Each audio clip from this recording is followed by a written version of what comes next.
siyaasadda labadheefka ah ee ku abtirsata wax isdhaafsiga dalalka caalamka ayaa lagu tilmaamay inay xilligan kor u kacday isla markaasina ay noqotay mid wax ka bedelaysa haynta dalalka hogaamiya dhaqaalaha adduunka iyo kuwa dihin ee moog kheyraadkooda.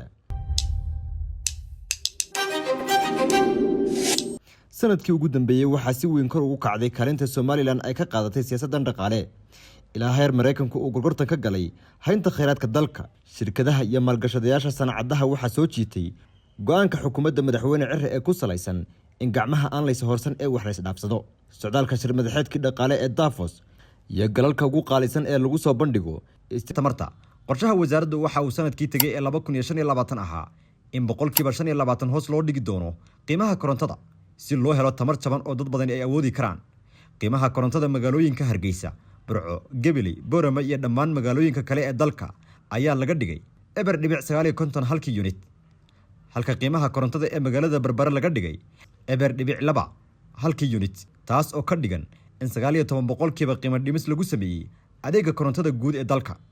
tamarta aan dhamaan qorshuhu waxa uu ahaa in 20% la gaarsiin doono heerka isticmaalka tamarta la cusboonaysiiyo ee laga dhaliyo qorraxda iyo tamaraha kale ee dhamaan.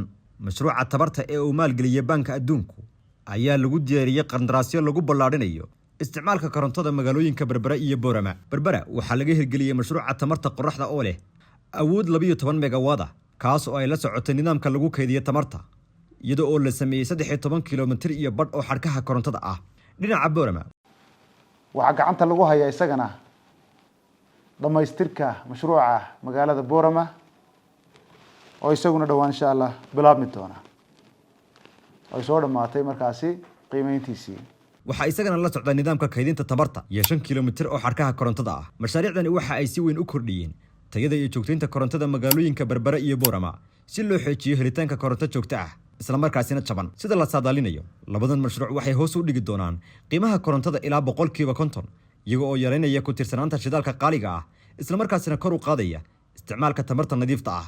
tani waxa ay ka dhigan tahay in 24% la kordhiyay tamarta cusboonaata marka loo eego qorshaha sanadkii dhamaaday ee 2025, taas oo ka badan intii la qorsheeyay. dhanka kale waxaa la bilaabay koronto gelinta 46 xarumood oo caafimaad iyo 57 xarumood oo waxbarasho oo gobolada Moordejeex, Awdal, Saaxil, Togdheer iyo Sanaag ah iyadoo la adeegsanayo nidaamka qorraxda tamarta looga dhaliyo iyo nidaamyada kaydinta bateriyada ee lagu ilaaliyo tamartaasi.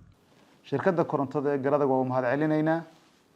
waxaanu kala shaqeynay inay la soo degaan qalabka tamarta la cusboonaysiiyo kaasoo u sahlay inay qiimaha ka dhigaan 30 senti oo ah halkaynu u soconno sanadkan dhammaadkiisa in aynu gaarsiino wadanka intiisa badan. iyagana waa mahad celinaynaa. shirkadaha kale ku dhiirada iyagana waa kala shaqeynaynaa. rural electrification oo dhan dhamaantiina waxaanu rabnaa inaan wada gaadhno. intaasi waxa dheer wasaaraddu waxay heshiis la saxaaxatay mashruuca dhiirigelinta midowga Yurub ee tamarta la cusboonaysiiyo si loo xoojiyo wax soo saarka xoolaha, beeraha, kalluumaysiga iyo biyaha iyadoo la adeegsanayo tamarta la cusboonaysiin karo. wasaaraddu waxa ay diyaarisay xeerka maamulka korontada Somaliland oo la gudbiyay lana ansixiyay